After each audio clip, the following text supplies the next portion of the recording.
کمر پکڑ کے کہتے تھے حسین، لاش پہ کمر پکڑ کے کہتے تھے حسین، تم نے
دیکھ کر گورے غریب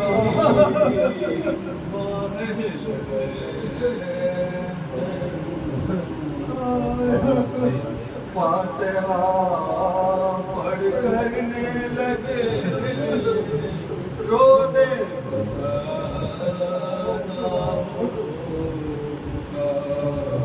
بولی زینب زمین کربلا باشو روشن، میں چلی ہوں سونپ اپنا تجھے بھائی حسین، اے زمین تجھ میں علی اکبر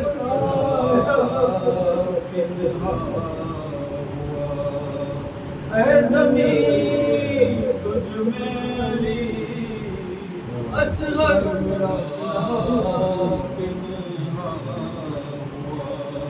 کون بھی پنہا ہوا جعفر پنہا ہوا، بیاہ کی شب قاسم مضطر میرا پنہا ہوا، اتنے غم میں لے چلی ہوں قتل کے بازار سے، اتنے غم میں لے چلی ہوں قتل کے بازار سے، دامن میرا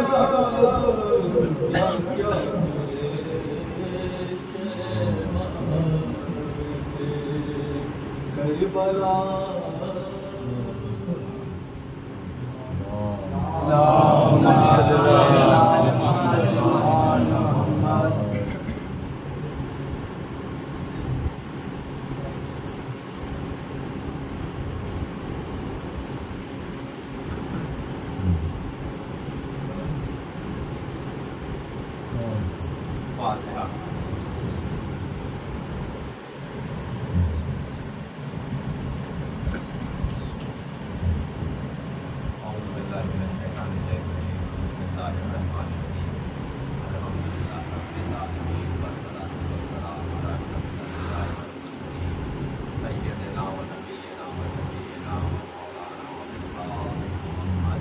لا